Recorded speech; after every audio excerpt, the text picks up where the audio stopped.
I don't know whether it was a democracy. Definitely democracy was one of them. And you know how democratic we are. So democratic that we are chaotic. Everything goes. Freedom of speech, freedom of abuse.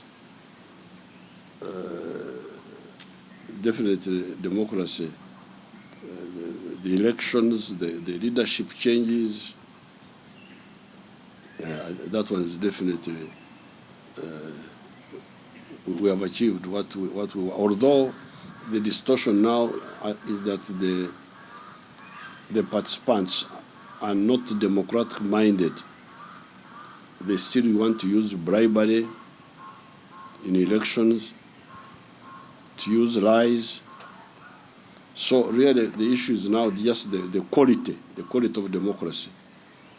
But the democracy itself is, has been institutionalized. Then you come to security, because I remember the other point was about security of person and property. That one, for sure, a lot has been achieved. That's why you find that we have got 1.6 million refugees here from other countries coming here. And we have got 0 refugees from Uganda to the outside. Uganda, which was a net exporter of refugees, is now a net importer of refugees, and 0 refugee from Uganda. That's the best test, because if people were unsafe, they would run away. Then you come to, I think one of the points, point number 5, unity. Unity was one of the points. You know our position. That's why ever since 1996, when we were introduced, when universal elections were introduced, NRM is always winning first round. We have never had a rerun like you have in other countries, where the winning party fails to get 50%, 51%, and then they have to go back. We always win on the first round. That's a measure of unity, because in 1962, no party could get even 40%. If you look at the elections of 1962, you would see how they scored. Kabaka Yeka had 21 seats in parliament. DP had 24. UPC had 37. And the total number was 82. So to get this was just parliamentary seats. They were the ones they were using parliamentary seats, not universal adult suffrage for prime minister. So to get 50%, a party had to get 42 MPs, but none had.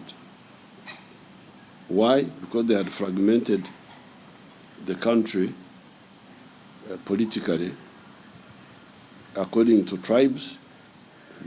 KY was a Baganda Protestant party, and religion, DP Catholics, UPC Protestants, and so on. So unity we have definitely scored. Then we're also talking of social transformation. I think one of the points was about social transformation through education. You can see the numbers in the school, 15 million when we closed the schools. And the number of, you can look at the number of houses with mabati and bricks. You look at the tarmac roads. You look at the water supply, you look at the electricity, definitely there's a big movement. Then point number 5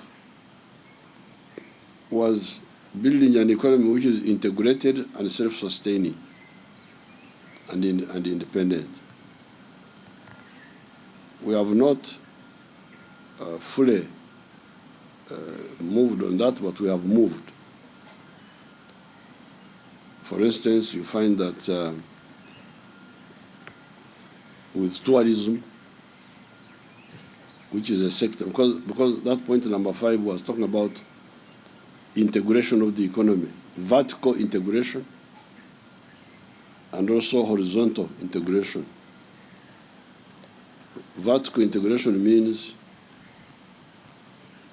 you produce cotton, you gin it,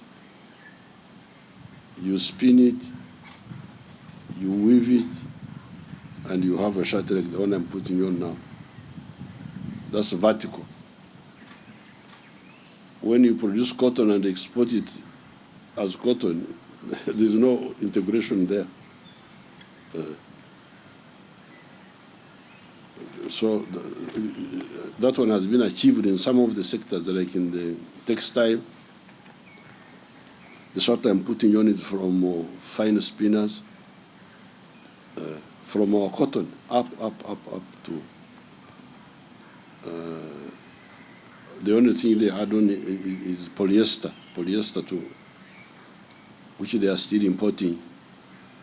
But with our oil, even the polyester will be made here, the synthetic fiber. So that is vertical integration. This is number 5, point number 5. But then also horizontal. Of course, it is also there. Because now the horizontal is the linkage between agriculture and industry. Like for instance, if you take tourism, the hotels, the food which is served in the hotels, where is it coming from? It's not imported. If you go to other countries, you find all the food being eaten in hotels is imported. But here, most of the food which is consumed in hotels is by Ugandans here. So therefore, you can study it more in more details, and you see the degree of both vertical and horizontal integration. But you'll find that something has been done. In some of the areas, it's not yet complete. Like in the area of coffee, I have been telling these wonderful people, why do you export coffee beans? Why don't you roast them and grind them and produce the final coffee here? That one, we've been trying here, trying there. There's been some resistance. But in some of the sectors, like cotton, we have moved.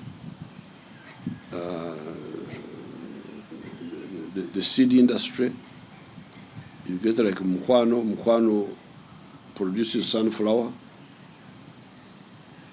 gets oil out of it, uses the oil to produce soap. Now that is vertical integration. You can see vertical integration there. You come to my area, the Katra people, you fellow, we have liberated you from importing powdered milk, because when we came from the bush, we found you drinking powdered milk from Denmark. You can imagine. They would bring powdered milk, milk powder from Denmark, then they put it here and put in water and stamp Uganda Dairy Corporation. The dairy there was the water. the Ugandans there was the water. But now, I'm glad to be part of the group that has liberated you from drinking milk from Denmark. We produce the milk. The milk is processed by the industries, different industries. Some of it is consumed as liquid milk, but some of it is turned into powder, and it is exported. If you look at the exports of milk now, they are quite something. You can go and look at the figures. Milk, dairy and dairy products. Then we get butter, we get cheese, we get what? Out of that. And even there's a factory in near Antonio which is making a protein. A protein means they crack the milk and get the proteins for use as I think they use them in medical and so on. So there we have also moved. Then on Karamoja, we talked about the marginalized people. I remember one of the points was talking about the marginalized people, and we mentioned Karamoja in particular.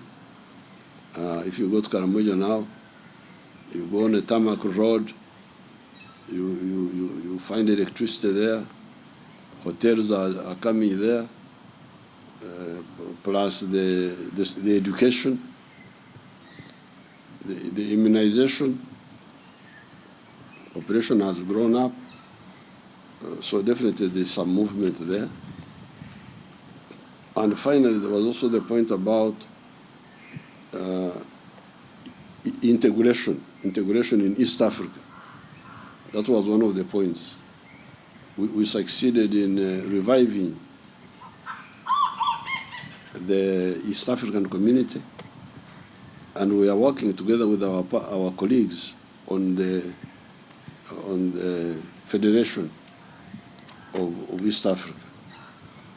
So I think Uganda is totally different now. It's almost entering the middle income status in spite of the growth of the population. But the population, remember, grew from 14 million to now 43 million. But if you look at the GDP per capita, I think we are now 900 something dollars per person, per capita. And to become a middle income, you need 1,000 something. We are almost getting there. Although the population has been growing, in fact, if we had not gone into Corona, we would have achieved the middle income status by now. Would have gone above the 1,000 dollars per person, because we are now at 900 something there, near.